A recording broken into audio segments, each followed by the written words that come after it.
નમસ્કાર, વીટીવી ગુજરાતી.com પર તમારું સ્વાગત છે અને મારું નામ છે કરણ ચડોદરા. આખરે ગુજરાતના મોટા ભાગના જિલ્લાઓમાં વરસાદ પડી રહ્યો છે અને ખેડૂતો જે ચિંતા કરી રહ્યા હતા કે આખરે વરસાદ ક્યારે આવશે, એ ખેડૂતોની ચિંતામાં પણ થોડો ઘણો ઘટાડો થયો છે.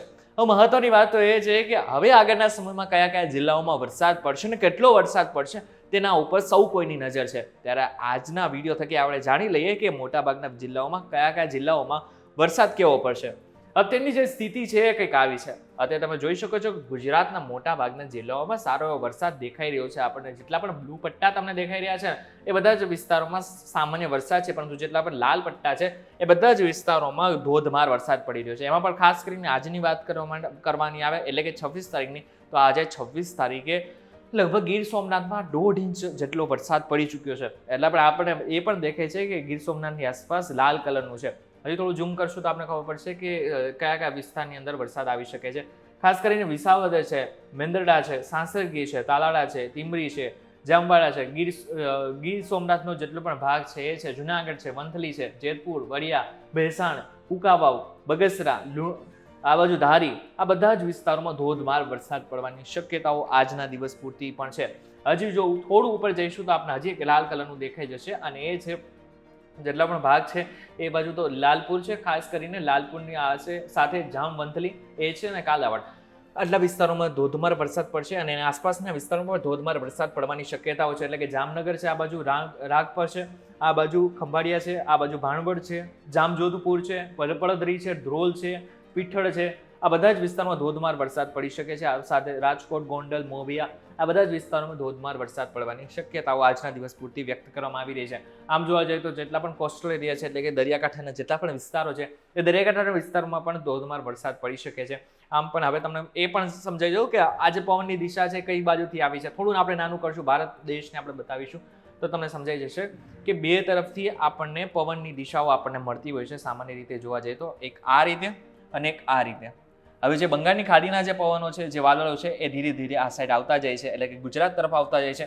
એટલે બંગાળની ખાડીનો જેટલો પણ લો પ્રેશર સર્જાનું છે એનો વરસાદ અત્યારે આપણને જોવા મળે છે અને અરબ સાગરમાં જે પ્રેશર સર્જાનું છે એનો પણ વરસાદ હવે આપણને જોવા મળી રહ્યો છે. એટલે કે મોટા ભાગના જિલ્લાઓમાં અત્યારે જે વરસાદ પડી રહ્યો છે એ ઘણો સારો પડી રહ્યો છે. આજે 26 તારીખ છે, 27 તારીખની વાત કરી લે. 27 તારીખે કયા કયા વિસ્તારોમાં વરસાદ પડી શકે છે.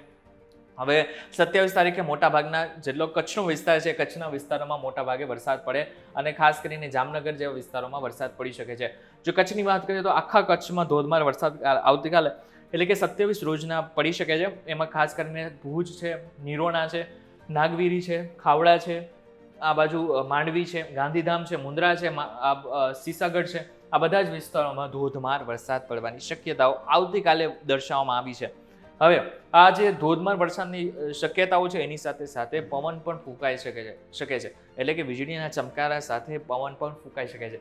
હવે જો જામનગરની વાત કરી લે એટલે કે જામનગર સાઈડ પણ વરસાદ પડવાનો છે ધોધમાર. તો જામનગર, રાજકોટ, ગોંડલ, મોરબી આ બધા જ વિસ્તારોમાં વરસાદ પડશે. એની સાથે સાથે જે સૌરાષ્ટ્રના મોટાભાગના વિસ્તારમાં પણ વરસાદ પડશે. ધ્રોલમાં આવતીકાલે વધારે પડતો વરસાદ દેખાઈ રહ્યો છે આપણને. તો ધ્રોલ અને કાલાવાડની વચ્ચે, બંનેની વચ્ચે ક્યાંક ને ક્યાંક વરસાદ પડી શકે છે. તાપમાન થોડું નીચું જઈ શકે છે, એટલે કે સારું વાતાવરણ આપણે થશે. ગરમીમાં થોડો ઘણો ઘટાડો થઈ શકે છે. આપણે અહીં પણ દેખાઈ રહ્યું છે, તમને કદાચ નહીં દેખાતું હોય પરંતુ એટલું કહી દઉં કે 30ની આસપાસ આપણે તાપમાન પણ રહેશે. એટલે કે થોડું ઠંડુ વાતાવરણ પણ થઈ જશે, લોકોને ગરમીથી રાહત પણ મળશે. 28 તારીખની વાત કરીએ, 28 તારીખે શું સ્થિતિ છે? 28 તારીખે પણ 28 તારીખે દ્વારકામાં વધારે પડતો વરસાદ આપણને દેખાઈ રહ્યો છે. 28 તારીખે દ્વારકા, ગોંડલ આ બે જગ્યા ઉપર આપણને વધારે પડતો વરસાદ દેખાઈ રહ્યો છે.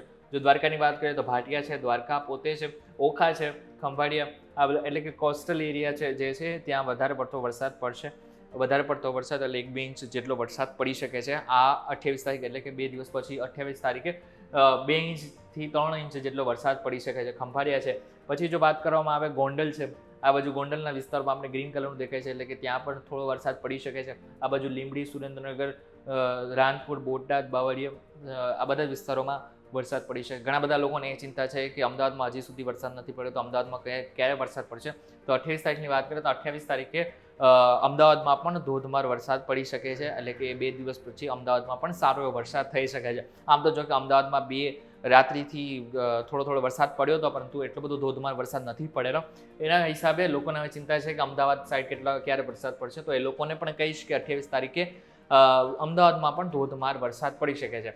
આ બાજુ જોવા જઈએ તો હવે થોડું આપણે નાનું કરી દીધું, આપણે સમજાઈ જશે કે 2 દિવસમાં મોટા ભાગના જેટલા પણ જિલ્લાઓ છે ત્યાં તો કંઈક અમુક જગ્યા ઉપર છૂટોછવાયો વરસાદ પડશે, અમુક જગ્યાએ સામાન્ય વરસાદ પડશે અને અમુક જગ્યા ઉપર ધોધમાર વરસાદ પડી શકે છે. હવે આપણને આઈએમડી અમદાવાદ એટલે કે જે હવામાન વિભાગ છે અમદાવાદ, એને આપણને કઈ કઈ માહિતી આપી છે એની વાત કરીએ. જો 26 તારીખની વાત કરીએ તો મોટા ભાગના જિલ્લાઓમાં સામાન્યથી ધોધમાર વરસાદ પડવાની આગાહી કરવામાં આવી છે. તમે જેટલું પણ બ્લુ દેખાય છે, એટલે કે આમ તો જો કે આખા ગુજરાતમાં બ્લુ કલરનું છે, તો બ્લુ કલરનો પટ્ટો દેખાઈ રહ્યો છે કે એનો મતલબ એમ છે કે આખા ગુજરાતમાં સામાન્યથી ધોધમાર વરસાદ પડી શકે છે. 27 તારીખનું જોઈ લઈએ આપણે. 27 તારીખે કયા કયા વિસ્તારમાં? 27 તારીખે પણ આ જ રીતના છૂટોછવાયો વરસાદથી લઈને સામાન્ય અને સામાન્યથી ધોધમાર વરસાદ આખા ગુજરાતમાં પડી શકે છે. 28 તારીખે એકવાર જોઈ લઈએ 28 તારીખે શું છે. 28 તારીખે જોવા જઈએ તો આમ તો જો કે વરસાદ આવશે, પણ સામાન્ય વરસાદ 28 તારીખે જોવામાં આવે છે. ખાસ કરીને જે દક્ષિણનો ભાગ છે અને એની ઉપર મધ્ય ગુજરાત છે, એ બધા જ વિસ્તારોમાં સામાન્યથી ધોધમાર વરસાદ પડી શકે છે. હવે જે 29 તારીખનું પણ એક જોઈ લઈશું. 29 તારીખે જે રીતના અગાઉ છે એ જ રીતના વરસાદ પડી શકે છે. હવે આપણને હવામાન વિભાગ ઘણી બધી બીજી માહિતી પણ આપતું હોય છે, જેના ઉપર પણ એકવાર નજર કરી લે. આ જે માહિતી છે એ ખેડૂતો માટે ખાસ મહત્વની છે.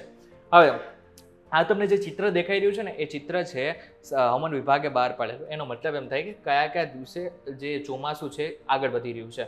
આમ જોવા જઈએ તો સૌથી પહેલા જોઈ લો કે 1 જૂને આપણને ચોમાસું બેસવાનું હતું. કેરળમાં 1 જૂને બેસી ગયું છે.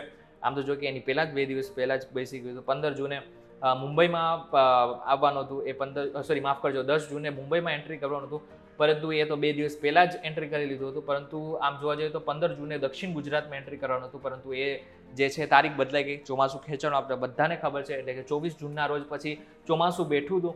પછી ધીરે ધીરે આ ચોમાસું આગળ વધી રહ્યું છે. અત્યારે હાલ 25 જૂનની વાત કરીએ તો 25 જૂને મધ્ય ગુજરાત અને દક્ષિણ ગુજરાત અને સૌરાષ્ટ્રના ભાગને એને શરૂઆત કરી દીધી છે વરસાદ લાવવાની.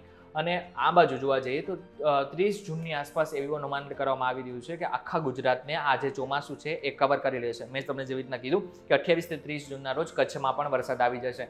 એ પ્રમાણે જોઈએ તો આ આગાહી સાચી પડેલી દેખાઈ રહી છે, એટલે કે 30 જૂનના રોજ કચ્છમાં પણ વરસાદ આવી જશે. આ બાદ ધીરે ધીરે ઉપરની શરૂઆત થશે. 8 જુલાઈ બાદ 5 જુલાઈ બાદ રાજસ્થાન અને બાજુ આમ જોવા જઈએ તો હરિયાણા બાજુ 8 જુલાઈ બાદ ત્યાં પણ વરસાદ આવશે. હવે જે આ દેખાઈ રહ્યું છે હવાની સ્થિતિ પણ દેખાઈ રહી છે. આપણે હવાની સ્થિતિ પણ આ જ રીતના છે.